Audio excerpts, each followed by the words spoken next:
Hello there, Star Wars fans. Welcome back to another installment of a Casual Council here on the Flying Casual Podcast. We've got a couple of Jedi Masters here with us this evening. Brent, it's been a while. We haven't had Casual Council in a couple of months here, taking a little time off, but we haven't seen you in a while either. And it just dawned on me that we haven't talked about the Bad Batch with you at all. And I mean, we're now, 14 episodes in to the series, and we haven't talked about it all, I think, with you. So let's start with you. And we got Nettie here as well. We're going to get Nettie's thoughts here in a second. I want to hear, Brent, what are you thinking of the Bad Batch? Is it satisfying all your Star Wars needs? Are your kids watching it with you? And do they want to become members of Clone Force 99? How's it going, everybody? It's good to be back here on the Casual Council talking to everybody. Let's see, Bad Batch. I've been enjoying it. I was caught up. I got the last episode in here this morning before we recorded.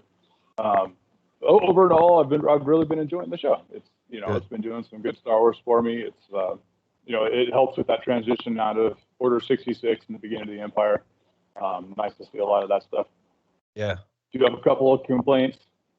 Mostly, biology related. As a biologist, there's a couple of things. We get into the whole. Let's just talk about Omega. She's obviously one of the special clones because at the very beginning episode, they talk that there's, 5 of the unique clones that are left. Yeah. And so that's the 4 from, the Bad Batch. Obviously, Boba, who's left. Yep. And then Omega. And then, and everyone forgets that Echo's just a regular clone who's just messed up and now with them. So, yeah, the 4 is Crosshair, and then Wrecker, Tech, and Hunter. Yeah. And then you also got Omega over there. So, I mean, there's your basically your 6 of the most pure DNA that you're going to get from Jango. Obviously, Yep. Boba is as what they call the pure genetic replication because, as we'll get into that here in a second, if you think about the reproductive area, on the people or whatever, boys have the stick and they got a fun box, and the girls got 2 fun boxes. So you got the XY and you got the 2 X's. So when you get to Omega, you can't have pure genetic replication when you didn't replicate one of the chromosomes. That's right, buddy. X, Y, and Z. He's like, Dad, are we talking about the alphabet here? Yeah, we are. So they start talking about that genetic replication, whatever, and it's like, well, she's not totally pure. So you guys obviously did something there, obviously, like you did with the other 4, because you manipulated them somehow to, enhance those traits that they all have. So we get into that, but then hopefully they're going to resolve that something before the season's up or whatever. Because this one, I don't know if it was supposed to be the end, because the only thing I ever heard leaked was 14 episodes. Yeah, same. And that's where we're at. But other than that, doing good. I just wish, my other only complaint is it's a really big galaxy. They probably need to expand it and stop seeing the same 3 or 4 people. It was cool to see Hera, but at the same time, did they need to see Hera? Yeah. I mean, spoiler alert, they just busted Draeger out, who's one of the other clones that we meet in Rebels, along with Rex. And then I'm assuming that was Vizago that we saw in the episode previous. I don't know too many of those other guys that have only 1 horn, even though he went by a different name. So he was very similar. I don't know. So it's a big galaxy, but they're making it really, really tiny all of a sudden. And it's like, Other than that, though, I'm loving it. It's great. I love. You actually may just have to start doing a commentary, like a scientist's thoughts on Star Wars. And I'm sure other people have done something like that, but it's got to be difficult being a biologist and trying to enjoy the sci-fi, but you still have the nitpickiness of understanding the science. And guys, that just doesn't make any sense. Like, she's not a genetic replication. You're absolutely right. There's something that's going on. Because of the way she was also replicated, it does explain, some of the differences that you see. Because, if you're not duplicating that other, that Y chromosome, then the expression of some of these genes is going to come off to her. Obviously she's female, but you're going to get some of those other looks where, sure, she looks kind of like Palpatine, but maybe she's just drawn that way, kind of like Jessica Rabbit. She's not bad. She's just drawn that way. So, it's all Disney, so, they can play that way. But Yeah, I mean, so that, biology, it's not totally off. It's just the way they explain it or whatever. And, hopefully something will come back, and it's just, the way they've been talking about things. But then again, also spoiler alert, there's not too many Kaminoans left that might look like her before too long that could explain much of it. But, I don't want to get too much into it. I don't want people to be able to watch the episode. She does have a little Sheev posture, though, doesn't she? I mean, I've seen people point that out in the promo material. I'm like, you know what? As much as I just rolled my eyes when the Force Awakens, trailer came out and everyone said, "Oh, I don't know, that lightsaber jab or whatever looks a lot." Well, I guess they didn't show that in the trailer, but after the Force Awakens came out, everyone's like, "It looks like Palpatine." I'm like, come on, guys. I don't know. Maybe they just want to look a little clumsy with the laser sword. And then she ends up being a direct descendant of Palpatine. It's like, okay, so are they showing their hand that much? I guess maybe mix a little Sheev in there with a little bit of Jango and see what happens. I don't know. But also, like, did we not preserve Jango's head or something somewhere, in a jar, like a giant mason jar? We didn't just seal him up in some formaldehyde to keep him for later use. Did no one think of that? I mean, or is Boba, maybe carrying that around on his ship? He would have been the one to have it because he walked off with the armor. Seriously. Like, let's see the continuation of that. Did he just, walk onto a ship and his dad just ride shotgun all the time? Like, it's actually kind of sad now that I think about it. Shit. Feel a little bad for Boba Fett. There were a couple episodes with his arc in the Clone Wars where he was cruising around with some of the other bounty hunters. I didn't see the Boba head sitting there, but or the Jango head, but he could have that in the closet just for, not to freak people out.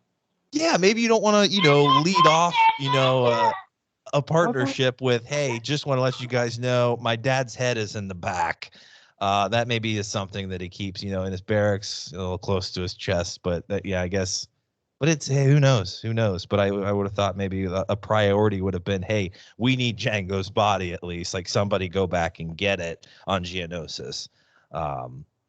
Details, I guess.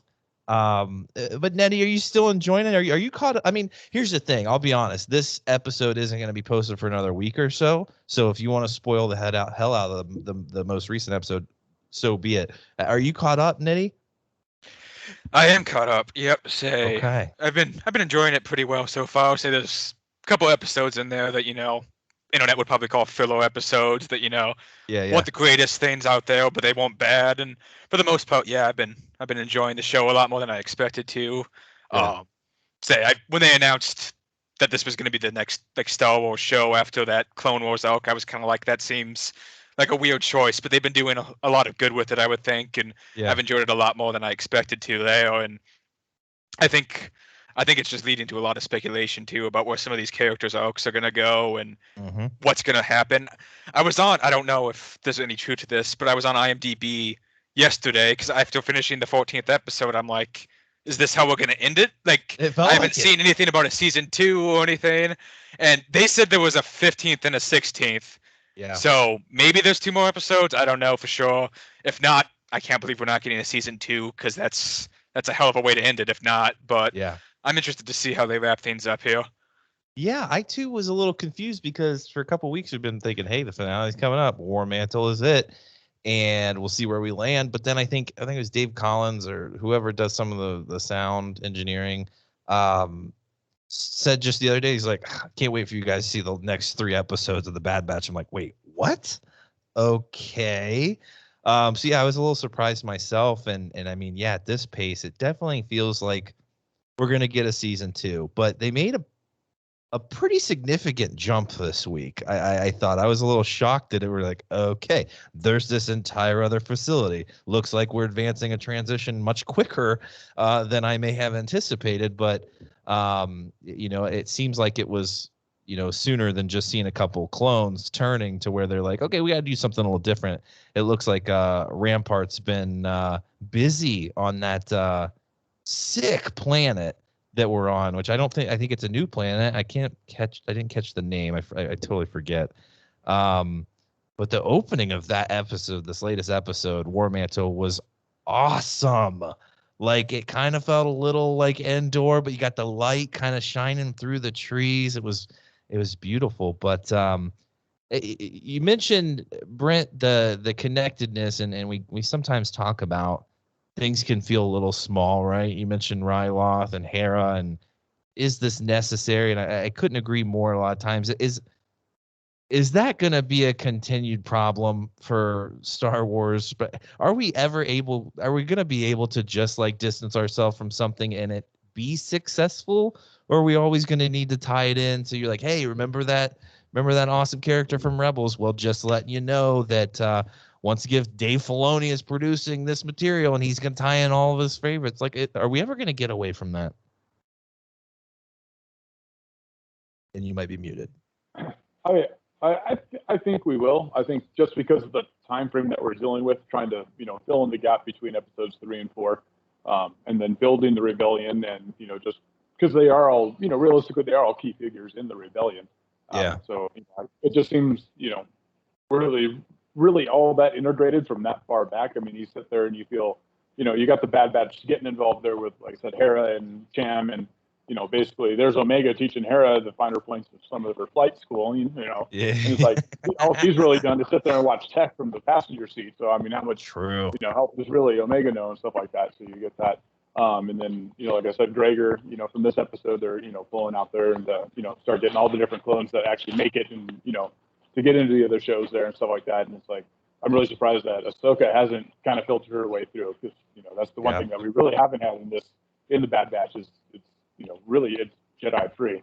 I mean, we didn't even get that with Mandalorian because we wound up with Baby Yoda.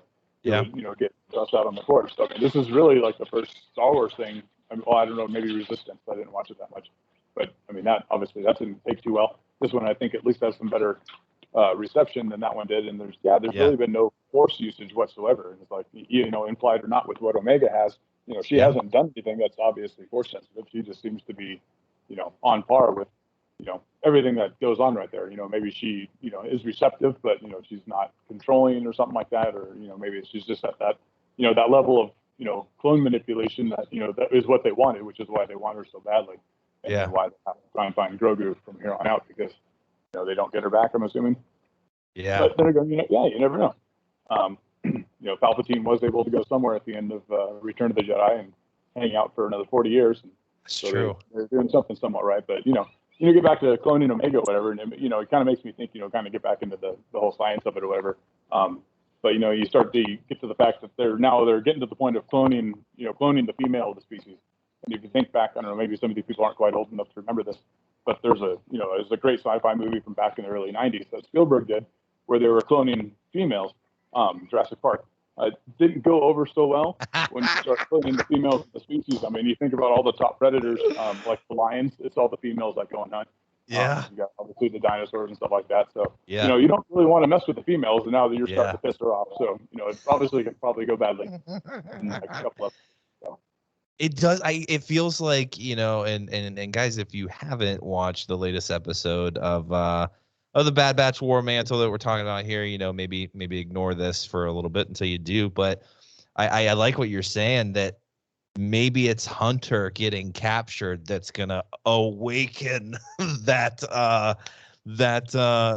Jurassic Park instinct, and she's saying, you know what? I'm coming for you like a damn velociraptor over the fence. I'm gonna chew all your heads off. Wow, we didn't know that Omega could transform into a dinosaur. That was crazy. Didn't see that one coming. But she's a protective velociraptor. That would be a twist, but I'd be there for it. So you're right, man, because she, as much as we've seen interactions with her with getting close to Wrecker and stuff, she seems closest to Hunter, and maybe that will kind of awaken this. Whatever the special thing is about her. I mean, it's we've hinted at it. She's kind of a jack of all trades, it seems, possibly. But it seems like this could be what prompts her to really shine. I never even thought about that, right? Because he's always saying, back in the ship. You're not doing this. Just like, you know what, little asshole, you can't tell me what to do because I have to save you now. So try and tell me to go back to the ship one more time when I'm in Velociraptor form. And I also like what you mentioned, Brent, about talking about her and Hera, because I kind of forgot, they seem similar in age, and like you mentioned, she maybe taught her some of the basics of her future profession or skills. is Omega a part of the, could she be the key to the rebellion? You know, I don't know. Maybe not as important as Fulcrum, but like, is that possible? Nettie, could Omega actually have some role in the forming of the rebellion? Later on. I mean, Hera does. She becomes a general. Could we actually learn, maybe in a novel or something later down the line, that Omega played a key part? I mean, is that possible?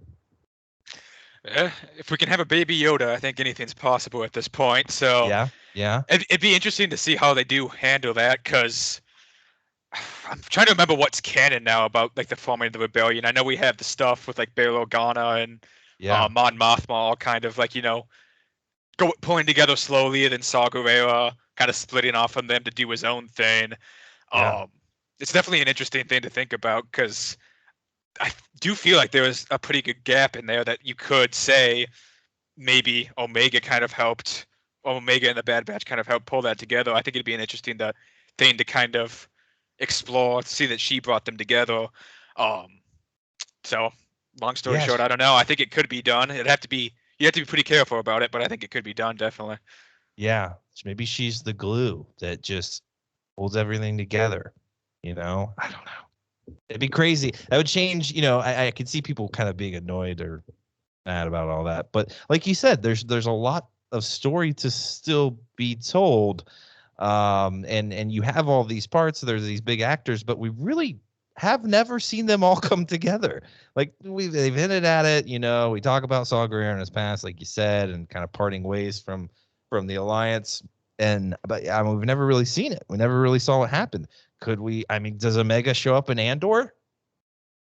I don't. Maybe he, maybe his town is wiped away, and just like in Mandalorian, she shows up, pulls him out of his bunker. He's like, "Who are you?" She's like, "I am the end all be all," and then just like dissipates out of there. I don't know, whatever her skills are. But it would be cool. I feel like we're building her up to be something. It would just kind of, I don't know, for her not to really play a role later on, and she's just some kid, that isn't part of this bigger plan. That'd kind of be sad. I have a little vested interest in her now, but who knows? This season is at a snail's pace right now, so we probably won't know for another 2 seasons. In my opinion, is that a problem for you guys? Like, I feel like just want to get to it. I know they're dragging it out. I know it's 16 episodes. Nettie, is it going at a decent enough pace for you, or is it episodes like Infested where you're like, you know what, maybe that one could have been a little earlier on in the season?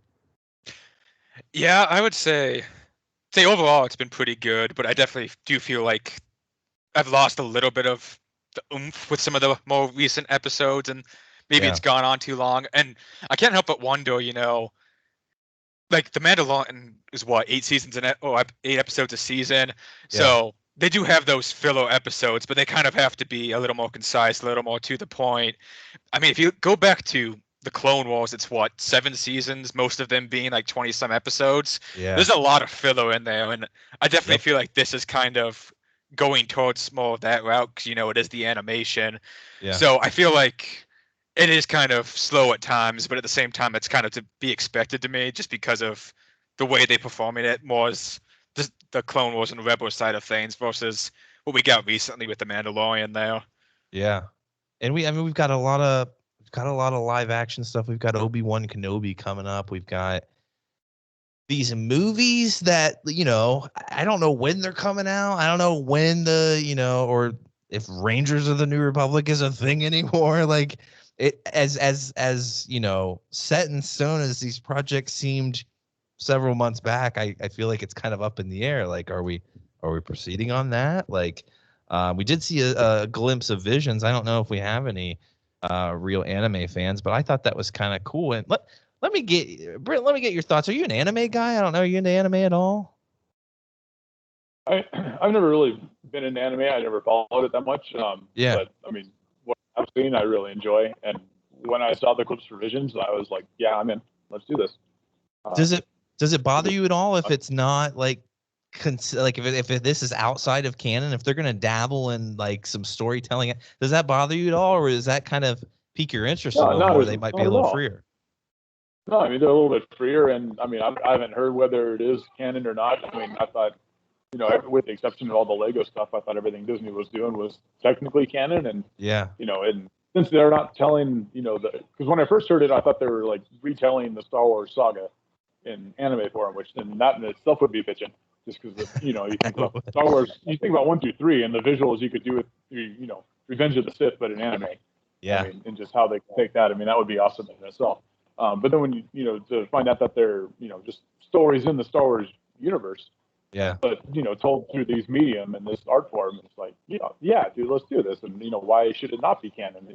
yeah, because what they're doing with the Force, yeah, the visual representation of what's going to be going on is over the top because it's anime and it's going to be outlandish. But the concept of what they're doing with it is there's no reason why it shouldn't be canon. And it's just the way it's going to be portrayed visually, but what's going on philosophically is let's bring it on. Like, absolutely. Yeah, do this. Absolutely. Nettie, what did you think?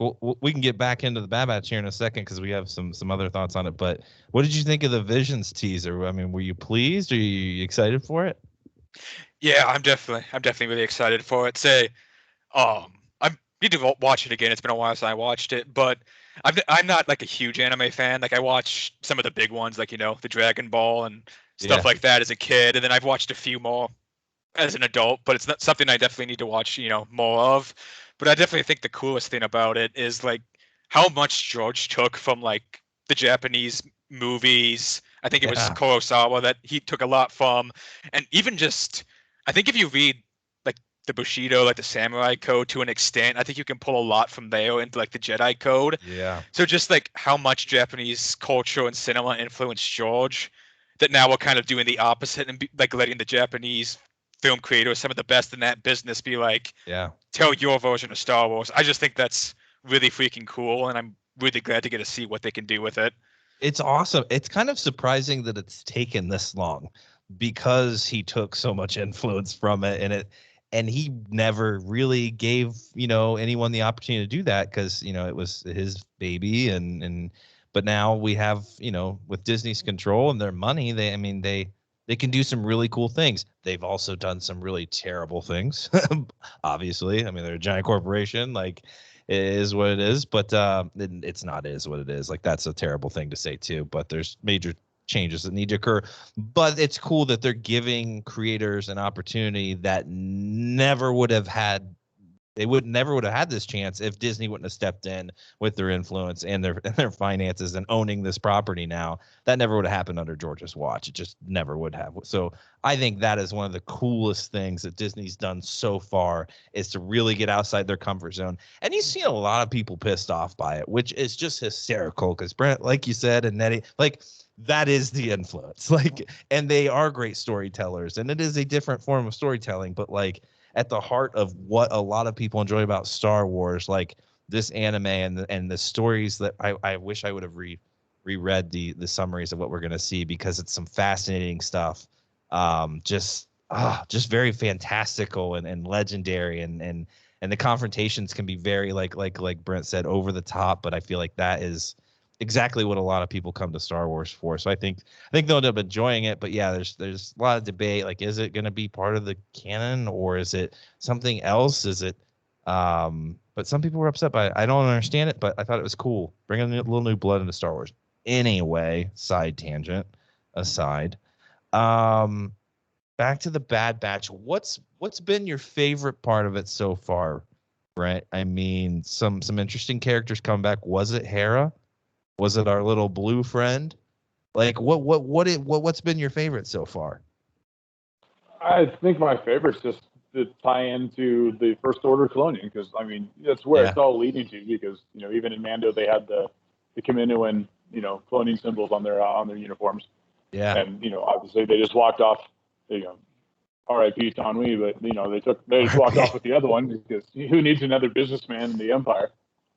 That was to keep their scientists on lockdown, and then so you can kind of see where that's going, and with their need to get to get Omega back, because they they want that code, and obviously it seems like whatever they did, obviously while it's not the pure genetic replication, it doesn't seem like maybe they manipulated something as heavily as they did within the other 4. Try and enhance the specific traits. Like they just let's not worry about this one. Let's just duplicate the X and what can we do? What happens when we make her a female? And again, it doesn't seem like she has any of the growth enhancements, just like Boba. Yeah. And she seems like she's a couple of years younger than him, I think. So Boba would be like 14 now, and I think she's like around 11. So it seems, she was started a little bit afterwards and without any of the growth accelerants as well, and just kept on the down low. Like Django probably didn't even know about her. Yeah. Because she would have been around at the time that Boba and Django were still cruising around Kamino. But yeah, it's interesting. Just kind of in that story and see how that's going to resolve. And yeah, it's good. It was nice to see Cad Bane and Fennec Shand, and that brings up some interesting. How's that's going to tie in with the whole Boba down the road. What exactly is the Book of Boba Fett? Are they going to be out there looking for Omega? Yeah. Hey, and then Boba winds up tying back in because they're at the same facility that Ezra's at. That now Ahsoka and is out there with Thrawn, and so now Boba and Fennec wind up out there with Thrawn, and so does Bo, Katine, and Mando. So you wind up with this massive crossover event. Like 4 seasons down the road, with all these characters coming into it and stuff like that. But since I just brought up Ahsoka and that show or whatever, I was kind of thinking because I've been reading a lot of the Star Wars books or catching up on them and getting through all the new canon or whatever. It's been really nice. But I was listening to the one. It's a junior novel. It's called Pirate's Price, and it's basically Hondo Ohnaka telling stories of his interactions with Han and Chewie and the Falcon. Because he, as a pirate, he comes into possession of the Falcon and he's trying to sell it out at Batuu. Because that all ties in with the Star Wars world at Disneyland and stuff like that.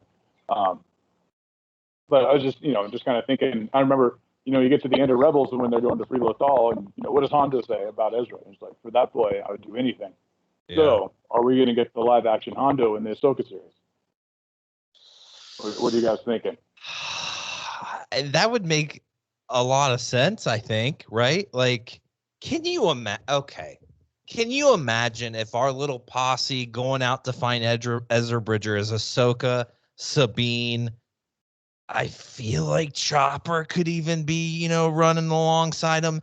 And Hondo, that would be hysterical. But you're right. Like, the moments he gets serious, he's like, I would do anything for Ezra. Like, he genuinely cares about him. So, yeah, like, if he puts behind his smuggling, pirating days, and he's like, you know what, my last bit of effort is going to be to find that boy and bring him home, I'd be so down. Nettie, what do you think? I mean, someone I never even think about when I'm thinking the future of Star Wars is Hondo, but now I'm like, boy, he could bring a lot of good comedy and just a lot of good character, even live action. What do you think, Nettie? I'm always down for more Hondo. So I've liked him since he showed up in the Clone Wars, so I'd definitely be down for that. And he's evolved. He's grown, like, into his own. And I love that you're reading that book, Brent. It makes me want to like pick it up because I can imagine that he's often, takes some freedoms with the stories. It's almost kind of like, how true is what he's saying? I'm going to take it with a grain of salt. But then he does have those moments where, he just kind of, his guard comes down and he shows his cards. But I think that would be fascinating. And that way you're kind of getting from it, Brent, that he, do you believe the storytelling going on? Is that, or is it kind of fun that you're like, I don't know, you're maybe taking some liberties there with that story there, Hondo? I mean, it's obvious he's taking some liberties or whatever. I mean, because you can tell because it's Hondo, and even even when he's telling stories in Rebels or whatever, it's like, oh yeah, my boy, he'll get you these Y-wings, and he leaves them behind the destroyed station while they're trying to steal the Y-wings. Yeah. Hondo. But it's just great. But it also, I mean, it got me thinking too, because I know he's like in the line for one of the Star Wars rides at Galaxy's Edge or whatever. Yeah. But I was just thinking like, how great it would be for Disney to do this in Disneyland, like with Hondo or just any characters. They could do it with any of their IPs across the entire park. But to just have the animatronics out there just in a little corner off to the side, a little seating area or whatever. So, the people that are tired or like the super fans, like they're just sitting there spieling for like 5 minutes, like little stories here and there. And there's like, 20 different ones that, you can catch every like on the hour if when to go get them so you can get the entire story. But you know, or you're there for a few days. Over the course of a few days, you stop off every once in a while, and you're able to get like, you know, this entire story being told by this character and stuff like that. And it's like, how awesome that would be to sit there, Batu or whatever, and you know, you got him, you got Oga from the cantina, and you whatever, and they're all telling these different stories about people that have passed through or whatever. I mean, because you think about Thrawn and Anakin / Vader in, you know, in the first, you know, reprised Thrawn series, you know, because they're both on Batu, they're both together, and you got, you know, you got Ugo over there telling stories about this crazy Jedi that came through and this crazy blue-skinned man, and then, you know, 20 years later, here comes this armored guy and the same blue-skinned man, pretty sure the same blue-skinned guy. And you're just telling these random stories about stuff that's going on there. And it's like, you know, and just to be able to tell these, like, you know, you turn them into novels or, you know, keep them part specific and stuff like that. But I mean, what a great way to tell new stories and just expand the universe and stuff like that. And like I said, for Disney, they do that for all their IPs. I mean, they got the Marvel Land over in Cali Adventure now. It's like, so you got Iron Man sitting there telling stuff. You got Captain America. You got, you know, Smart Hulk. Oh, blah, blah, blah. Yeah. You know, you can do it for everything. You got, you know, it's just be great. I love that, and I'd love if this series, whatever we're gonna get with Ahsoka and Sabine, since Ahsoka's kind of getting her own show, I'd like it to be a little more Hondo focused. I would like it if it were Hondo. You know, it opens with him sitting around. He's a little grayer, right, and maybe he's got some younglings around him. I don't know.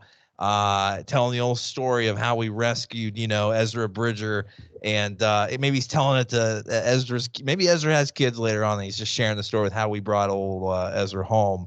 And I think that would be cool, man, because it's like, I don't know, maybe that's Sabine's story to tell. I don't know, but I love Ahsoka. We've had Ahsoka. We've had so much Ahsoka. It's why I'm not pumped really for a live action series with her. I mean, I'll be excited about it, but something I'm like insanely looking forward to. I feel like I've had so much time with her.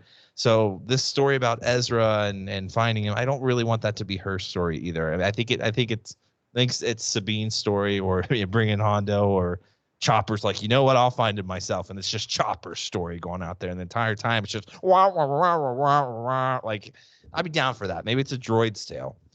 But yeah, Hondo.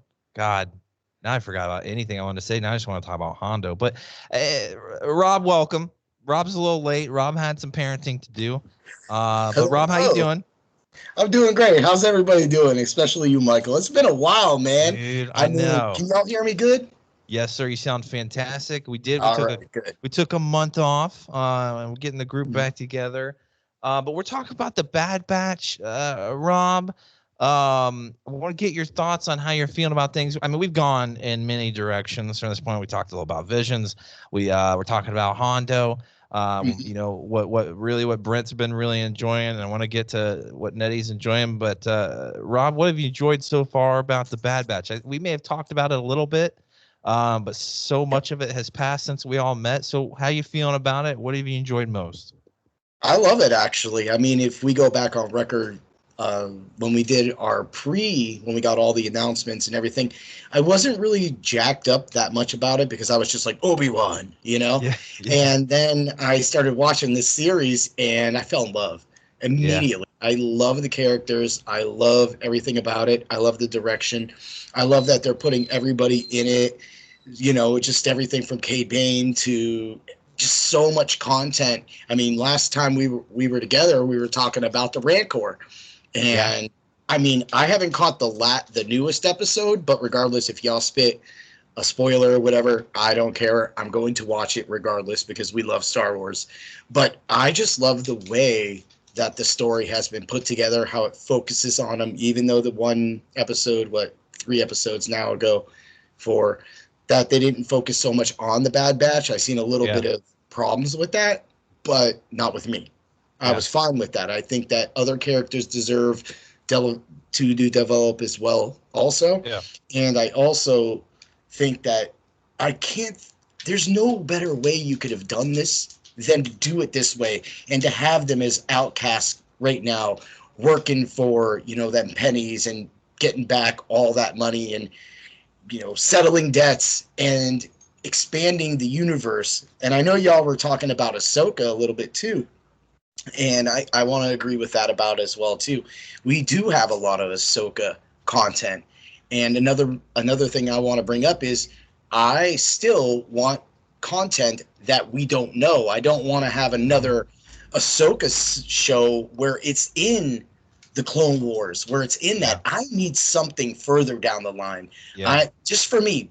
But if they do that, if they give us Ahsoka during the original trilogy, I'm fine with that as well too, because again, that's what I love. I love stories. I love content around things that we already know the story to. Just more background, man.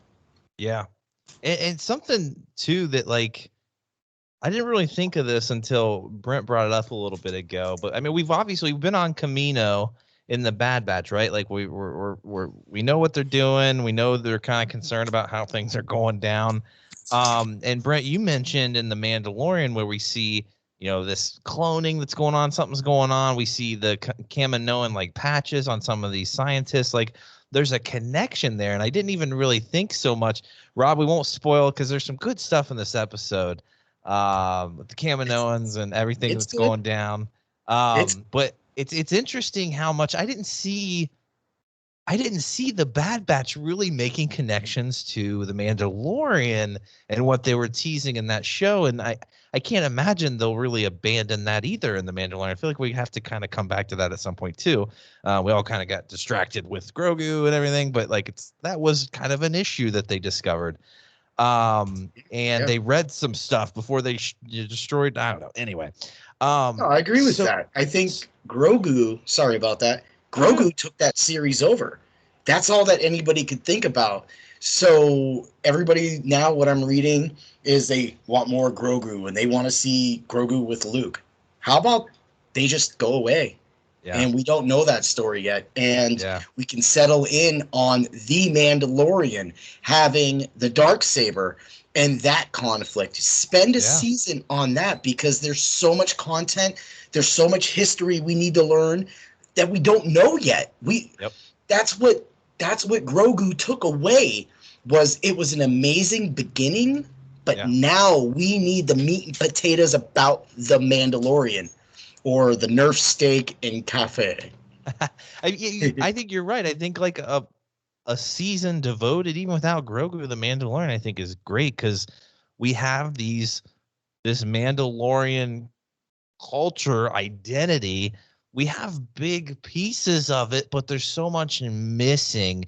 And who is the unifier? Is that Din's story? I think that's cool because we know the history of the saber. We know things have happened. Things have gone down between the Mandalorians and the Republic, the Mandalorians and the Sith. We know the Mandalorians have had infighting of themselves. So there's somebody that needs to bring these people together. Is that Din? There's a big story there, but I couldn't agree more. Go back to that and take that history that we know and just use that as a foundation to make great interactions and to tell a great story. I'm so on board with that. And the Bad Batch, like speaking of like the cloning and stuff they were talking about, I never really saw it like supporting that or teasing that. And I'm glad Brent brought it up because it absolutely does, especially in this last episode.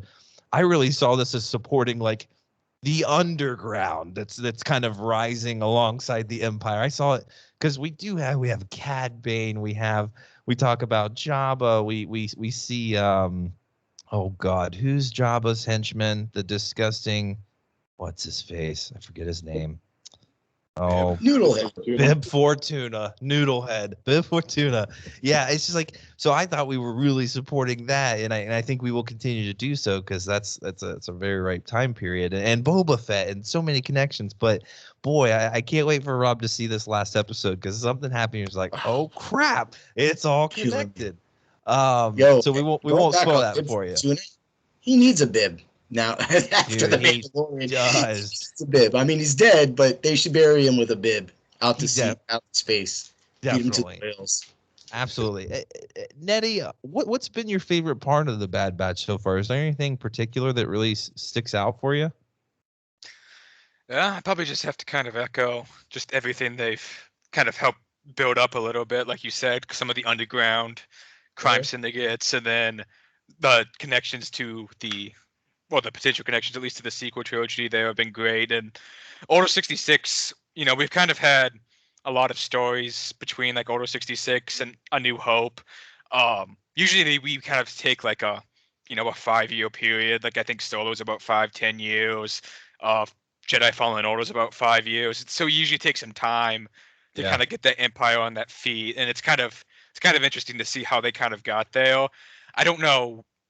It's kind of hard to tell how much time has passed in the Bad Batch. Like it seems like they're doing jobs between episodes and all of that. So I don't know if it's been a couple years at this point, or if it's still, just a couple months. But whatever they're doing is kind of cool to see how they're building that empire up, and just at times, like Brent said, sometimes it does kind of make the world feel small because, like we're going to Ryloth and stuff, but it is really cool to see other places like Bracca was brought into the TV show. That was something I wasn't expecting, that they would bring in, something from that video game that, and I could be mistaken on this, I'm pretty sure when they started writing Jedi Fallen Order, like Disney was like, we don't want you to use the word Jedi, because like they just didn't know if like a video game story could be like, well, built into canon well, and then they bring that world into one of the animated TV shows. I thought that was just really cool, and that's a really good thing for that team at Respawn, that that acknowledgement and just kind of that world building that the series has done so far. I think is probably some of what it's done best, and then just the family dynamic of the Bad Batch has been done really well. I think that when Wrecker kind of went crazy for a little bit there, you felt bad, not because you thought something was going to happen, but because it was that family tearing at the seams, and that's something that Star Wars is all about, is that family. So I think they've done really well with that in this case too. Absolutely, yeah. It has the bread and the butter in a different way of that family, like you just said. These guys had kind of been going through a lot together already, so it's not necessarily the most unlikely batch coming together. But then you throw in Omega. You have, them losing one of their own. I really feel like Crosshair is gone, and there's something that it kind of bugged me after the episode with Captain. Help me out, guys. Captain, what's his face when he deserted? Oh God, Hauser? Captain Hauser. Something that bugged me. I understand that Crosshair, they amplified his chip. I understand that he's under a huge influence of this chip. And I understand that Omega seemed to understand that his actions weren't his own. And she said, this isn't you doing this. This is a little bit of a tangent, but it bothers me in that I think this is all Crosshair. I think the chip was really just just to set him over the edge. But if you look at someone like Captain Hauser and these other clones that are under the same influence, that are actually making it seems like a choice to do the right thing, I just feel like we may just be seeing who Crosshair really is. Is that fair to say, Brent? Might be being a real douche here and saying that, this chip, it has some influence, but I feel like maybe this is just Crosshair. And, it seems like other folks are capable of kind of crossing that line. So, you know what? No, like this isn't right. Like, what do you think about that, man? I don't know. I don't want to make anything to sound like a generalization or whatever, or sound anything anti-military. Whatever, I'm all props to the military, but I mean, he is a sniper, so he is kind of naturally more distanced. Yeah. From the action, he's not, right up there, getting involved in things. So, maybe, he already has that natural distance from, he's not right up there with it. So he's already detached from everything that's going on. So maybe it makes it easier for him to, that switch doesn't have to be set to quite so high for him to, kind of get that good order, good soldiers follow order kind of thing or whatever. Yeah. Like I said, I don't know if this is a natural thing that happens in the military or whatever. I'm not trying to say anything like that, but just thinking, from that engagement standpoint or whatever, is just from that aspect. So I could think it'd be something like that. Yeah, I feel like it makes for a more compelling story, right? Because if we just say it was just the chip, and it's like, okay, let's remove the chip and everything's back to normal, Bad Batch is good to go. I kind of feel like it's a little more interesting if you know what, they're like, it's just a chip. He's like, you know what? No.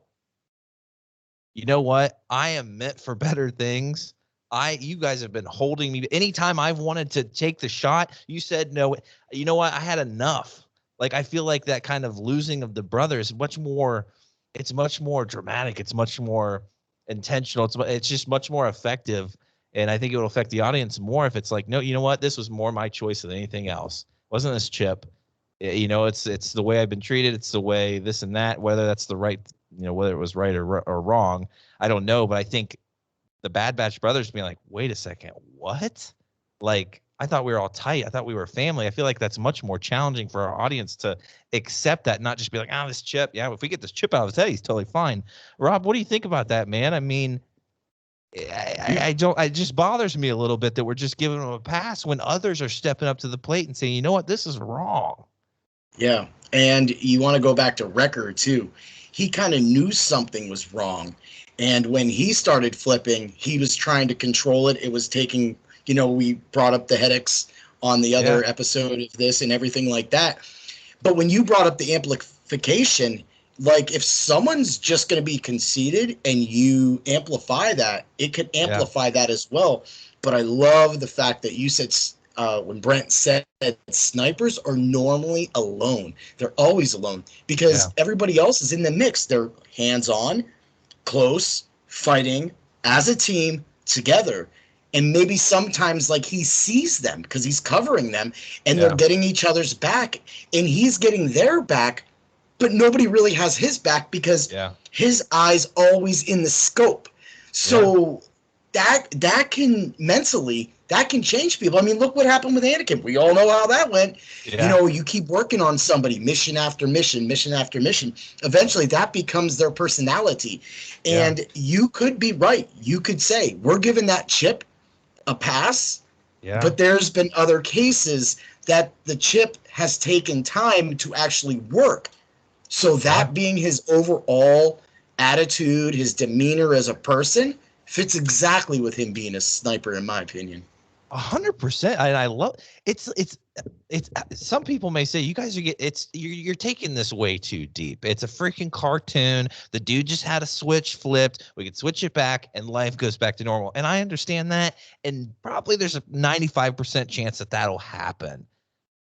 But I like that we're maybe digging a little deeper and challenging people to understand, because I love that you're making this argument for, you know what, snipers often are alone, you know, and they're often in their own heads and often they're you know, they have these judgment calls they have to make, and if there's other people telling them no, that's not right, I don't know, and then you have his demeanor and everything about him that is just different from everyone else.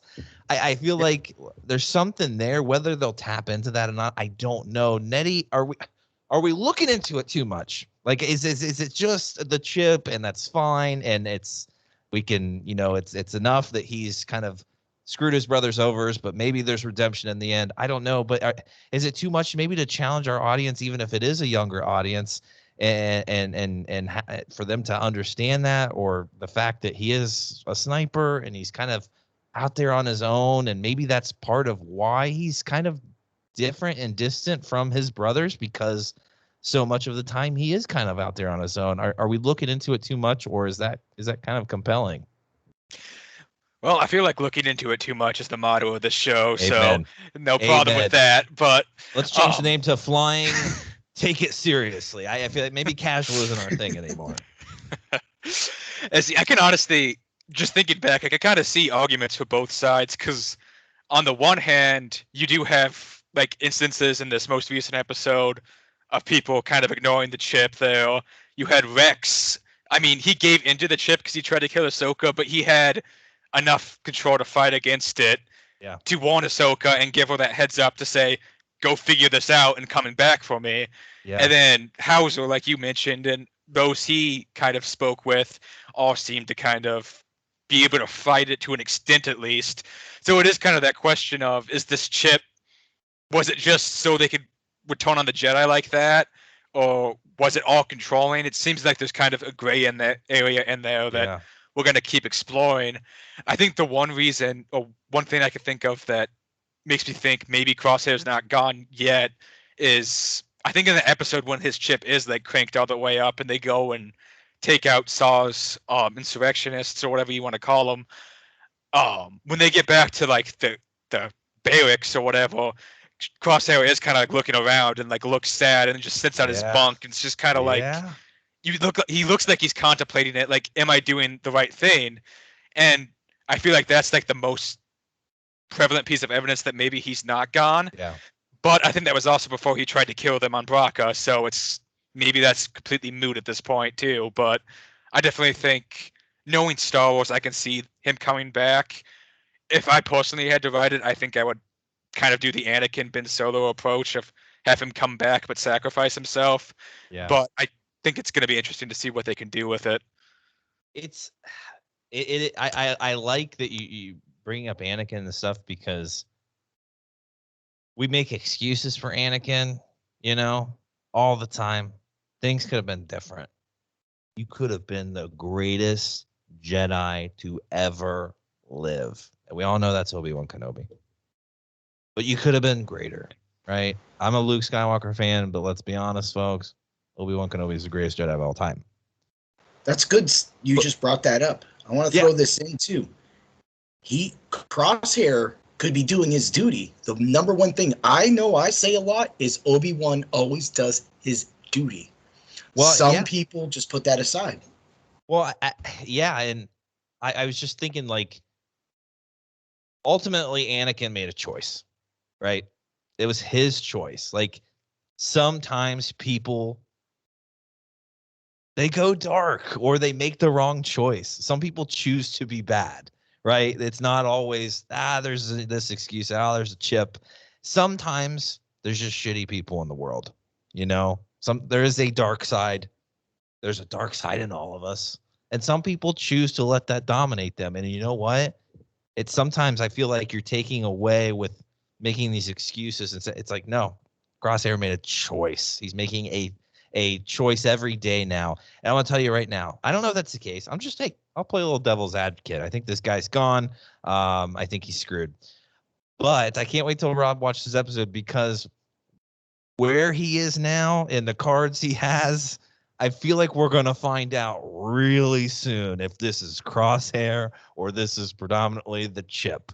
I think he is going to show his cards to a certain person that may be captive and say, Gotcha. I'm in charge now. So I think I think the next couple episodes could be really interesting where we currently stand. I'm fascinated by it. Let's switch things up a little bit. We're still going to talk the Bad Batch, but I want to talk a little bit about the future, guys. Maybe the really, immediate future of Star Wars. I think it's Nettie, whoever made this comment in the shared Google Doc, talking about Cad Bane. Because Cad Bane was a nice throwback. I always wondered what the hell happened to Cad Bane. He's a pretty epic villain, and a believable one in the Clone Wars. I mean, this guy went up against Obi-Wan Kenobi with a freaking laser sword and held his own. So he's an admirable foe. And we talked about it early on, so many connections being made between these stories. We bring it in Hera, we're bringing in Cad Bane, Chopper. Like, there's all these connections. And then we have the Obi-Wan Kenobi series coming up, which we assume, we're all assuming it's in the same time period here, right after episode 3, right after, no, not really. Wait, hold on a second. My timelines are all kind of jacked up. But Nettie, I think you made a point of, like, we see Cad Bane and at every appearance he makes, it's what happened to Cad Bane, and I think that's exactly what's going to happen here in the Bad Batch. It's like, what's he doing now?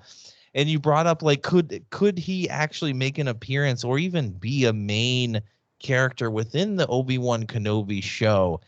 And I think that's super fascinating, because I've always liked the idea of our Inquisitors coming back and confronting Obi-Wan. I think that would be fascinating. But boy, Cad Bane made a name for himself, and even his interactions with Obi-Wan, that seems like a pretty decent live action pitch to me. What what prompted this? Like, what are you hoping to see out of that if it happens? The funny thing is, I think I wrote that pitch like a week or two before he came back in Bad Batch, and then they brought him back, and I was like, yes, because for the longest time, I don't think we knew what happened to him. If I remember correctly, his last arc in the Clone Wars is the one where Obi-Wan pretends to be dead and goes undercover. Yep. And then that ends, they're trying to kidnap the Chancellor or whatever, and that ends with Obi-Wan and arresting Cad Bane and all those other bounty hunters. And I think there was some plans for Cad Bane and some scrapped episodes of the Clone Wars, including something with like Boba Fett that might have killed Cad Bane. I don't remember that for sure. But that obviously didn't happen. So he was kind of left up in the air. So I'm like, well, could he have gotten out with the fall of the Republic and then gone after Kenobi? And then now he's obviously brought back into the Bad Batch, and he's still just doing that bounty hunter walk. But I mean, we know Tatooine, that like that's a pretty lawless place filled with bounty hunters. Could Cad end up there on Tatooine and find out Kenobi's there? And he's probably going to be pretty pissed at Kenobi because he was the one that got him arrested, and I think most arcs that involve Cad Bane involve Kenobi as kind of those two butting heads for most of them. Yep. So I just kind of figured, that'd be kind of a cool way to do kind of like that Maul dynamic of somebody pursuing Kenobi without doing Darth Maul, because I personally don't think you could do Darth Maul in the Kenobi show and have it be meaningful given where we are in Rebels. 100%. So I think that Cad Bane could be a good kind of middle ground for that and would be interesting. And he's also not connected to the Empire, because I like the idea of the Inquisitors, but my question then is, if an Inquisitor shows up, Obi-Wan's probably going to have to kill him. Yeah. And we know that most of them are dead by the point now that we know. I think most of them are introduced and kind of killed off in the same series they're in, but I could be wrong on that. Because I feel like if an Inquisitor fights Obi-Wan, survives, escapes, they're going to go to Vader and be like, yeah, there was this old Jedi on Tatooine. I don't know what that's about. And Vader's going to go and look. And if Vader finds Obi-Wan, shit's going to go down. So I feel like there's a lot of balls you have to juggle there. So phrasing, by the way, on that one. That's a definitely, that's a complicated task. I couldn't agree more. And you're absolutely right about the Maul thing. Like, we've seen that so much of that was told in Rebels, and I think it was told perfectly. Just, what is Maul so pissed about? Oh yeah, he was chopped in half by this Jedi. He's seeking revenge. He's using this, apprentice of his to seek his, and then not redemption, but I feel like we've exhausted that, and I think it's fantastic. And you're right, it's not as epic as a villain and a hero, fighting each other. Like you mentioned, a lot of the arcs were Obi-Wan and Cad Bane butting heads. I think that would work so much. And didn't the Emperor actually hire Cad Bane for a job in the Clone Wars? I feel like it's not far-fetched to say maybe Sheev is aware Obi-Wan's out there, and he knows, what, I've got plans for Vader. That may be a distraction for Darth Vader. Let me kind of, that's the Palpatine and the EU, Palpatine canon is always, he's always got his hands in other things. He's got people out there doing jobs for him that no one else knows about. Maybe he is hitting up Cad Bane and saying, I got a little something that I need you to look into. Maybe it's not an ultimate confrontation, but Vader can't really know about this right now because Vader's not in a great headspace. I just sent him off to go find his crystals and to, fight his inner demons and deal with the Padme thing. I need someone else with eyes on Kenobi. Maybe Kenobi was actually not as, hidden as he thought. Brent, what do you think about bringing Cad Bane into the Obi-Wan? Seeing he's a Duros, right? They can do it. I know they can. I saw a cosplayer at freaking Celebration. It looked like the damn cartoon jumped out at me, and I was literally in the Clone Wars. The dude did it so well. So they can do Cad Bane live action. What do you think about that, man? Is that a pitch or what?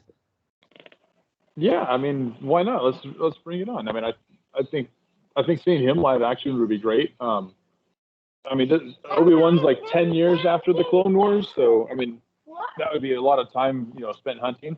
Yeah. So, at that point in time, Vader's, in a slightly better headspace. He's kind of, running all the stuff, which is, I think that's why the Inquisitors are kind of out there, because that should be about the start of the Inquisitor program, I think, is around that time, because then Rebels is another 5 years after that. But I think having Cad Bane in there would be pretty cool. I don't think having him in Andor, he'd kind of show up in Andor, I think, as well, depending on that time frame, because I mean, you could see the Empire, hunting, hiring some bounty hunters on the fly to, help weed out some of the rebel infiltrators, or because they might be more willing to talk to the bounty hunters than they are to talk to an Imperial guy. So you kind of getting some of that double cross in there, and a lot of that, why they're not trusted from the rebellion side. And, just why they're not using that sort of stuff. So I think it'd be kind of cool to see it going on there. But kind of going back to the whole Kenobi thing. I know you guys were talking about it a couple episodes ago. I don't remember if it was a council meeting or whatever, but it's kind of the one big gripe that I do see people having with the Kenobi series is the fact that him and Vader are going to have some sort of interaction because of what was said during episode 4. But I was just watching it the other day, and if you think about what Vader actually says, he says, "I sense the tremor in the Force. The last time I felt it, I was in the presence of my old master." Now, he doesn't say the last time I was in the presence of my old master, I felt this tremor in the Force. Mm-hmm.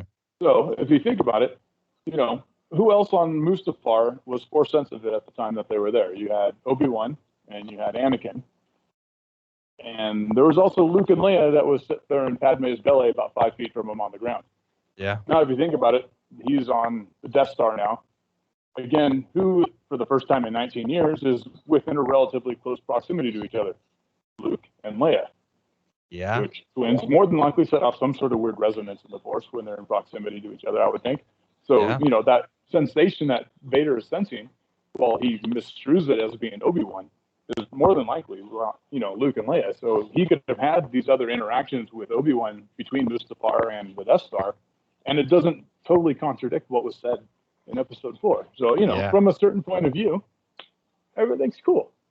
Always from a certain point of view, because Brent, they are dancing on delicate ground with this one. I just like the way they're teasing it is it's a full blown combat between the two, that they will confront each other again. Like, that is a little scary to me. But I don't know. Rob, what do you think? I mean, are you down for them to throw down? I mean, it could change history from a certain point of view. I don't know. For me, the only thing that would keep Anakin / Vader from Tatooine is sand. So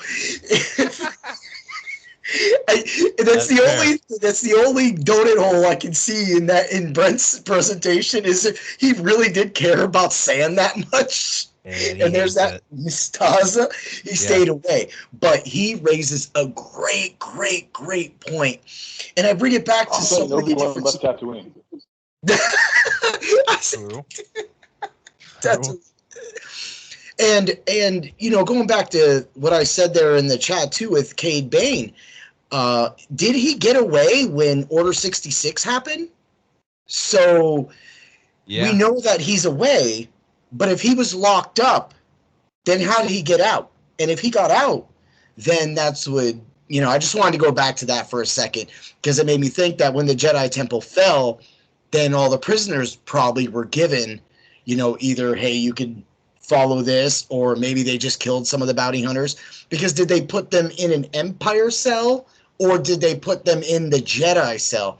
But going back to, the whole Kenobi, that if there is one more interaction, even just one, just to have that interaction together, I want to see it. I really want to see it. And that's from my heart, and that's from my mind, because maybe there isn't a duel.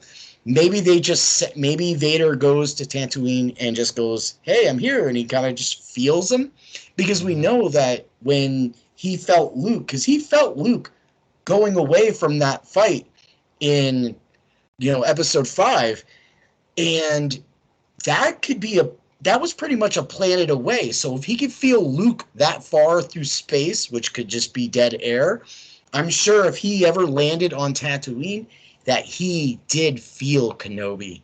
Yeah. But why didn't he pursue him? Yeah, maybe it's something just simple like that. And then when I felt this last, I was in the presence of my old master. Whatever the quote is, maybe it is just something simple like that. That he's not so understanding of what that feeling was back then, but we come A New Hope, he has a better understanding of what that was, and it has to be Kenobi. So maybe it's not as black and white. Maybe it's not Vader coming down off his Imperial shuttle, and there's Ewan McGregor, his robes are flowing, and they duel out with laser swords. As epic as it would be, I just don't see it going that way. But I don't know how they can delicately dance around it to where it's not just like, well, why didn't Vader just finish the job? He's been on Tatooine all this time. Like, what happened? I just it's love, and maybe he was scared. Maybe because we saw what happened to Darth Maul. We saw what happened to him. So if he, back when he was a Padawan, you had a fight. You had an epic fight with Darth Maul. But then you kill him in one stroke. Yeah. So if there's a standoff, then Vader knows that he cannot take Obi-Wan at that point of his Jediism, is what I'm going to say. Hashtag that. And maybe they walked away. So if there is a meeting and they kind of looked at each other across a bar or something like that, spoke to each other, whatever, maybe Vader backed away, because going in the comics, Vader is mentally distraught for a lot of it. So if he ran into Obi-Wan during that time, maybe he just didn't make that move because he loved him, and also because he knew he couldn't beat him, because Obi-Wan was actually more powerful than him at that point. And it just took Obi-Wan getting older to get struck down. Well, and what we in the comics and stuff, we see Vader having a lot of flashbacks, and the flashbacks aren't always like what actually happened. Like the Force seems to be often like kind of playing with those memories and foreshadowing, but just kind of sometimes taunting him, sometimes just like, really messing with him. So what if those feelings, what if he is seeing, what if he's going about his whatever his job is, and he's seeing Obi-Wan in places like the Force is bringing them together, but like it's more of a psychological thing. It's not necessarily like he's literally standing before me and I'm going to slice him with my laser sword. It's the Force connecting them. We could expand our understanding of the Force. Exactly. Like with the sequel trilogy, these feelings, that connection, and the presence of my old master. Maybe there's a different understanding of the Force in Obi-Wan Kenobi, and we can play with that a little bit here. It'll be interesting to see how fans accept that. I don't know if that's throw this in, because I know Brent's probably over there going crazy. What if the Force played with him the way the Force played with Luke when they presented Vader to him in Empire Strikes Back, and he knocked his head off? What if that happened? So you can feel that Force. Maybe he cut himself off from that, and maybe that is. There's so much to be written about it, but I just wanted to throw that out there because that could be a possibility. It'd be interesting to see both of, like, we know Obi-Wan's going to be struggling. Like, it's very clear in the comics that's happening with him, and he's communing with Qui-Gon, and it would be cool to see Vader doing the same thing too, right? And feeling those dark feelings and revenge and all that.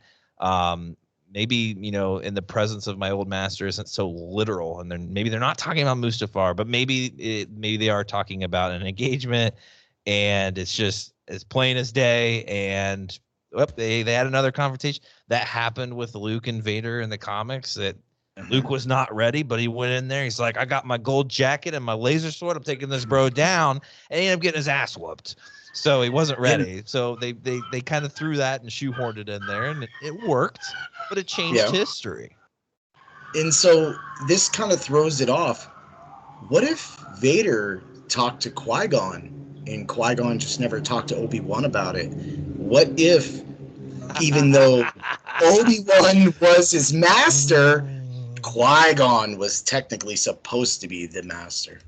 Dude, what if we all are thinking that Qui-Gon is going to show up and try to talk? We're ready for him to talk to Obi-Wan, but my God, a Force ghost shows up, or, you know, the thoughts are just speaking to Vader, trying to convince him. Brent, I mean, that would be a twist that even in the afterlife, Qui-Gon says, I can't let him go. I mean, that would be crazy. That would be great. I was just going to, you know, and that's what I was kind of thinking is, you know, I think we're all on the same page here is, you know, that Qui-Gon is kind of what bridges them together for this alter, you know, this other altercation between them. You know, it's not a physical thing, but I mean, we've seen what Luke can do, stretch him, you know, across, you know, whatever with his strength and whatever like that. But, you know, you get Qui-Gon. We know he's conversing with Obi-Wan and teaching him the ways of, you know, becoming one with the Force after he dies. And what if he was reaching out to Anakin, trying to, you know, get him to come back? Like, what are you doing? Come on, smack you up side the head from the Force. Yeah. But while trying to, you know, get in contact with him, he's actually, you know, able to bridge Obi-Wan and Anakin. And, you know, through the world between worlds, it's not, you know, they're not physically there. Maybe they do, you know, I don't think they would find the portal, but, you know, just in that way, you know, through Force projection, some sort of manifestation of that medium, that they're able to then interact in a way that's, you know, just awesome and epic. Yeah. And to the point where, you know, they did have a second interaction. It wasn't physical, but, you know, it was draining, you know, from their Force abilities to the point where, you know, to the point of exhaustion where, you know, we saw Luke at the end where he basically had to give himself up, or, you know, they could both be there, you know, laying there dead on the floor, you know, him in his hut and Vader in his meditation chamber on his Star Destroyer. And, you know, just both fully spent. And, you know, you see Vader at the end just clawing his way to the back of the tank, and, you know, Obi-Wan just, you know, Yoda reaches out from Dagobah and, like, gives him the, you know, the cross galaxy force field to kind of get back here, boy. And then, you know, that's the end of episode 6, and, you know, that's the end of the Kenobi series. I mean, dude, I don't know. They haven't filmed it yet. You know, Disney, I want a little bit of a cut if you're listening. Seriously, what seems like it would be epic. And to me, like this series always seemed like the most potential for just a straightforward drama with not a ton of action. I was there for it. I'm down for the emotional, you know, tugging on the heartstrings moments. I still want to see that. But man, if we're going in a direction that we're talking, I mean, this could be one of the most fantastical Star Wars we've ever dealt with, where we're questioning, like, is Obi-Wan actually standing there before me? Kind of like the sequel trilogy, and then that connection with the dyad, but something, you know, that isn't the dyad, but something different. Freaking Yoda reaching out from across the galaxy to just say, like Obi-Wan, what are you doing? Or like, Qui-Gon, you got to stop interfering in this. Like, what do you do? Like, Darth Vader is gone. Just like confrontation even between them. Just like, this isn't the right thing, man. Like, Anakin's gone. Like, we failed him. Like, everyone knows it. But man, Qui-Gon could play a bigger role. And what if he's trying to convince little Annie not to turn? Maybe he still senses the light in him. And maybe Vader crushes Qui-Gon. I mean, do we really even... We know Qui-Gon actually, you know, talks to Obi-Wan there before he passes. Kevin Scott has a great story about Obi-Wan's last moments. So he's still around, but maybe like he, you know, we see Vader say enough, like, and he just like destroys him from his mind, just removes him from his mind, and it's a big challenge for him. I don't know. That'd be cool. I just now I'm like, what is this series gonna be? Like, is it going to be that fantastical? Or are we literally just going to be on Tatooine the entire time, sitting by a campfire with Obi-Wan, telling old crazy stories? And I'm down. But here's the other thing. It'd be cool if he's sitting there beside that fire, and then all of a sudden, dust starts flying up, and here comes those damn shoe jetpacks, and here comes Cad Bane just landing like Iron Man on the sand, making an appearance and saying, "I found you, old buddy," and then have a confrontation. I'm here for that too. But man, it could get really fantastic there on Tatooine.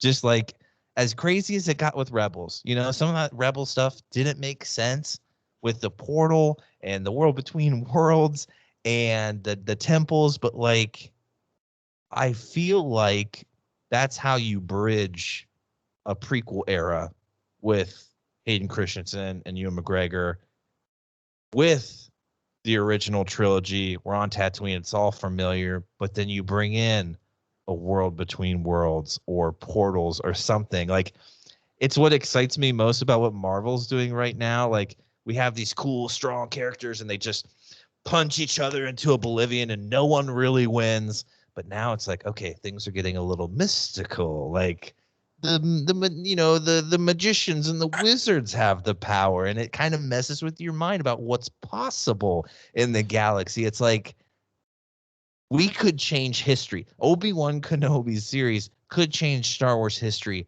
forever as we know it. And what a cool starting off point for future things like that with Ezra Bridger, with the future. I'm here for it. Bring in more so the wizardry of it all, rather than just the cloaks and the solemn attitude and the humble roots and the proper laser swords. And maybe we make it a little more fantastical with the wizardry. I don't know, Nettie. I mean, are we expecting too much of this series? Could I Rob, just a second? Yeah. What's holding them back from going back and getting Anakin like before Vader? Like, why isn't there time travel? We know the world between worlds exists. Why didn't the Emperor go back and get a fully together Anakin and pull him? And what if Vader did it? What if Vader looked at himself before that? Yeah. What did he tell his former self?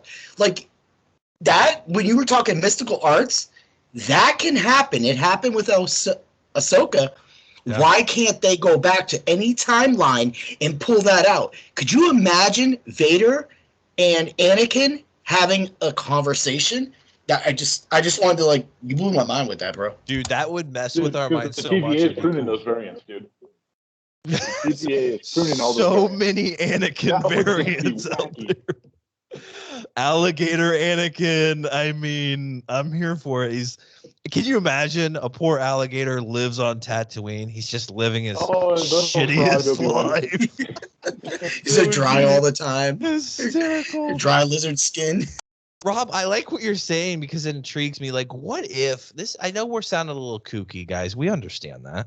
This is fine, casual. That's what happens. We get a little sweaty into it. Sometimes we get a little kooky. But, like, let's say Obi-Wan finds this access to the portal. He's like, you know what? I failed him, but there may be another way. And Qui-Gon's like, yo, dude, I'm on my own path right now trying to figure this shit out, but that's something else. That's something else that's dark, and you might not want to mess with it. And he's like, that's the only way I can save my brother. And he gains access to the world between worlds. And there is that young gatekeeper Ezra Bridger from the freaking future. He's like, nah, man, you can't do it. I made that mistake once. Yeah, it brought Ahsoka back, but at what cost? And you have to just live with the fact that you failed. You failed. Like, that would be insane. A live action Ezra Bridger shows up in the Obi-Wan Kenobi series from the future to tell him, you just have to live with the choices you've made. And that would be insane. I don't know. Rob, I'm nuts. What do you think? I love it. I love it, man. And Nettie, I know, is about to go into this, like, because he's got his head going, man. But I will say that I could see him. Don't speak to the hand. Like, he's going to say no. That'd be sick. That'd be sick. Nettie, I mean, would you watch it? I would definitely watch it. I don't know if it's what I would ideally pick, but I would definitely watch it. That's fair. That's totally I will fair. say, if you want a little Vader and War Between Worlds kind of a taste of it, I would read the Dark Lord of the Sith comic line. If I'm not mistaken, there's something kind of like that in there. I forget exactly how that ends up because it's been a while since I read it, but I would recommend that. In terms of the world between worlds and, you know, Kenobi and stuff, I don't know how like well known it is. It kind of seemed like, I mean, obviously Sheev knew something about it and was looking for it. Yeah. But from the sounds of it, it didn't seem like the Jedi really knew much about it or kind of tried to hide it. So that's kind of why I've always viewed it as like why nobody used it, is because it kind of seemed like this vague mystical thing that may or may not exist, which is kind of weird to talk about when you have the Force. But that's kind of how I viewed it. And it's bringing time travel into Star Wars, I think, is something that could be very problematic. It's something, it's kind of weird for me to say that, given, you know, I do love the Marvel stuff, which has time travel and multiverses. Yeah. My favorite video game series of all time literally has a freaking timeline that splits into 3 different branches because of a time paradox. So it's kind of might be hypocritical to say that, but I think Zelda, the Legend of Zelda series. Yeah. But I feel like time travel can be done very well in fiction, and sometimes it can be kind of a lazy trope that isn't done that well. And I mean, Star Wars has done so much well that there's no reason I would think of it. I just think they have to be careful with it. Yeah. If and when they keep bringing it back in. That being said, I mean, like I said, they seem to be doing pretty well now with the story group. They had a little bit of a bump there on the sequel trilogy, like a lot of people I think would admit, but they seem to be doing pretty well now. So if they want to try and go into it, I'm here for it, for at least to see where it goes. Yeah. Well, and I mean, if the Lego Holiday Special is canon, then I mean, Rey has access to all of Star Wars time. And I mean, does any of it matter? I don't know. Maybe we'll see her show up in the Obi-Wan Kenobi series. Can you imagine if she shows up and you have all these like old school Star Wars fans pissed off? Oh my God. That would just be kind of funny. Like she just makes a quick cameo. Oh, that'd be so good. Maybe Obi-Wan's using his lightsaber to do a rain dance, and that's what you hear in her vision. It's him saying rain, not Rey. He's trying to get it to rain out there on Tatooine. I mean, could you be onto something there? Like, I don't know. That's crazy.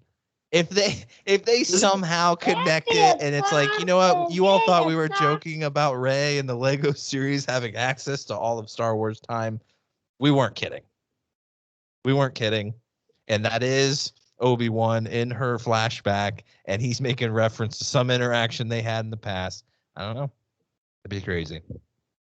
But I'll watch it. I think that'd be great though if we did have Ezra, older Ezra telling a younger Obi-Wan, in a vision, don't do that. You can't go back and change the past or whatever, because then when Ezra goes to Tatooine at the end of Rebels, Obi-Wan has already had this interaction with Ezra, but Ezra hasn't. So he knows that, it kind of changes that interaction between them, because Obi-Wan, because he's trying to tell him, you have to go away. You can't be here. And he's like, and then it kind of changes it, because now he's telling him to go away because he knows he has to be somewhere different. Not because he's potentially drawing somebody there to see Luke, but because he knows it's like, you're this little kid. You have to be somewhere else. You can't be on this planet with me, because you don't understand what I know that happened to me 5 years ago, dude. You don't understand, Ezra. Yeah, we've had these interactions. You showed me that this is my destiny, and you need to go because you need to fulfill that destiny. If you don't leave now, the future could forever be changed. I mean, he didn't say, he's not going to show his cards like that, but no. But it does feel like Obi-Wan was a little familiar with old Ezra Bridger. Brett, I am so freaking glad that you brought that up, because I'm going to put Rebels in right now after we get off here, and I'm going to watch that interaction, because there's something there. I get that the whole point of it was to bring Maul and connect him back with Obi-Wan, but my God, if there was something more there, like you showed me a long time ago that this was my destiny and you need to go. There's bigger and greater things for you. Jesus. Do you get old in the world between worlds, because in the multiverse, like Ant-Man said, it was like, but all those years passed by. Yeah. So I don't think we get a Gallendorf or whatever that Harry Potter guy is. We don't get that. We don't get Ezra like that. Yeah. But we the same Ezra. Can you imagine? Whew.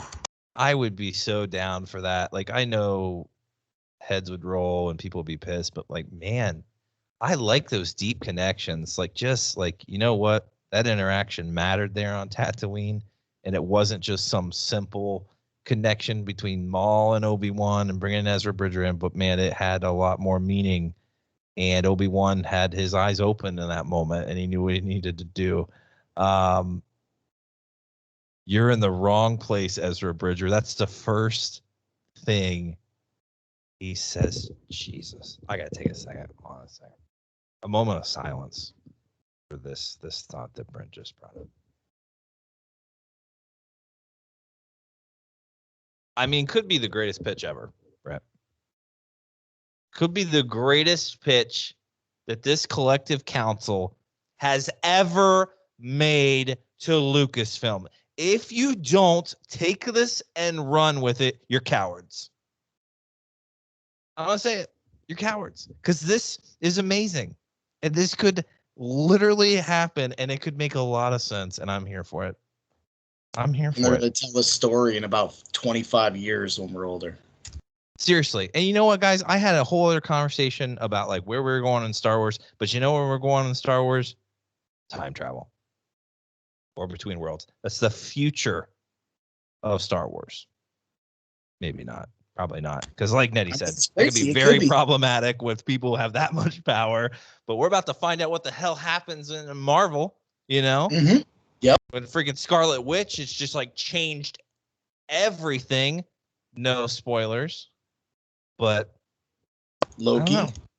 I'm here for it. I'm here for it. Is Ezra Bridger... What did hold on a second. What do they call the guy in Loki? The final. What do they call him though? The one who. The one who remains. The one who remains. Is Ezra Bridger the one who remains? Oh my god! Is Ezra Bridger Abeloth? I don't know about that. Rob found a way to bring Abeloth into the discussion.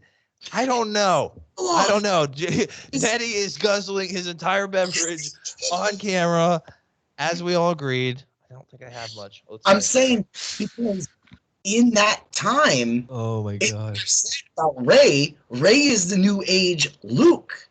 So if Ezra becomes lonely and just becomes done with it all, maybe he becomes. I just feel that the story swap that Abeloth's a girl.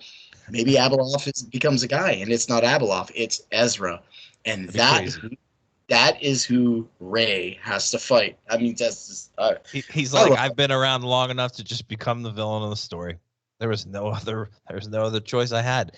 It would be so amazing if as Obi-Wan shows up and Ezra's just like, he's like, who are you? He's like, he who remains. I'm the gatekeeper. I am the key to everything. Jesus. Guys, I had a whole other conversation plans, but I don't think we can actually go out on a higher note in this episode because could potentially be the best council episode ever / the best pitch ever made to Lucasfilm. If you don't pay us millions of dollars, and give obviously Brent like the biggest cut of that, but we're going to share a little bit here on the entire council. And you know what? For all the council members that didn't show up today, sorry. You're out of luck when we make our millions. No, that's terrible. We would actually probably split it evenly. But the best pitch ever made, the best pitch I think has ever been made to Star Wars by any Star Wars fan. So just go ahead and put us on the payroll. And yeah. I'm not sure if it's better than Snoke being 3PO, though. That was a pretty good one. 3PO is the gatekeeper. You thought it was Ezra Bridger, did you? Oh, okay. No, I am he who remains. I can't. Now I'm having too much fun with it. But like, as silly as it sounds, guys, as silly as it sounds, I think that's a fantastic pitch. And it's just like it's out there, but like, let's make it interesting. And that entire discussion just started off of like, what's, how's that interaction gonna go? What does Darth Vader say about Obi-Wan in his final moment? Like, or the last time that's insane. It's insane that we went there. But that's what happens, guys. That's what happens on Flying Casual. That's what happens when you have these group of guys together. It's insanity, and I freaking love it, and I'm here for it. And I hope you guys enjoyed it. Anyone else have any final thoughts, or anything else you want to bring to the council? I just got to understand how, because they delayed every Star Wars game. Yeah. How does Fallen Order Part 2 fit in all this as well, too? I mean, I don't want to. I mean, it's crazy. We're going to get a lot of info from there, but at the same time, there's still other things to be told. There's still so much that we don't know. I just hope that Disney doesn't get totally enthralled with the Marvel Universe and understands that is the Marvel Universe. Let's keep the world between worlds simple. We did make it complicated, but because the world between worlds exists, we didn't complicate it. You brought up Sheev, knew about it. He did. Why didn't he exploit that? Why didn't he bring back his young self to whoop some butt? I saved myself on that one. Like, why didn't he do that? Why we see this cloned Sheev? Okay, cool. He's cloned. Why didn't Sheev do that? Why didn't he bring him back? Why are we doing that? Because it just doesn't fit in a lot of ways, and you got it, that man. That's what I got. It's a good thing he didn't get that power, but it would be interesting to see, like, how did he learn about it? Like, I feel like Ezra kind of stumbled upon it. He had a connection to it, obviously, but like, how did Palpatine find out about it? That'd be an interesting story to learn. And I understand we may not go that crazy with Star Wars, but I have been enjoying the kind of stranger side of things. And I'm glad you brought up Fallen Order, Rob, because it was a little disappointing to hear that that's not something that we're gonna hear about for a while. I saw Nettie going after EA Games on Twitter, just saying, "What the hell are you doing?" No, he didn't go after him, but like saying, like, "Oh, well, I guess we're not getting any of this for a while." It's a little disappointing because I enjoyed that story so much. I enjoy the mysticism of it all. It's why the simple young adult book, The Force Collector, was one of my favorites because it's so different. Like, he's a Force-sensitive kid who makes a totally different choice than you would have expected him to make. He doesn't want to become a Jedi. There's other important things to be done to preserve that history and all that. But I'm enjoying that side of Star Wars a lot lately, and I hope that's the direction we continue to go with Cal Kestis and these sick temples that hold a lot of knowledge and can take him to places and he can learn a lot from. I'm enjoying that side of Star Wars right now, and I hope they kind of pick that up and run with it because it's some of the best stuff that they've done lately. I've really enjoyed it. So it'd be fun to kind of, drizzle that into the Obi-Wan Kenobi series. They likely won't, and I understand that. But damn it, that's the best pitch that's ever been made to them. It's just insane. So anything else? Brent, you got anything else? Well, I was just going to say, for Fallen Order 2, how about this one for you guys? You're all a bunch of gamers. You've actually finished the game, or I haven't yet. But instead of it a sequel, what if it's more of like just a secondary story? So like maybe you start off with Caleb Dune, at the end, right at the onset of Order 66, and you kind of follow his storyline for a little bit, and him, and and just and you get these different, you get like 3 or 4 different characters that you play at across the span of that 20-year gap between episodes 3 and 4. Where you start off with Caleb or whatever when he's a little youngster. Maybe you get Ahsoka for a little bit while she's like figuring out her way into things, and then you get these few other people that have survived, just random Jedi making their way in the world where you can tie it into things similar to what happens in Fallen Order, but you branch it out and you can tell all these different stories, and you're not like pigeonholed into okay, well, where do I go from here? Yeah, and continue it out. You can. I still have 20 years to play with in a time frame. What can I do with it?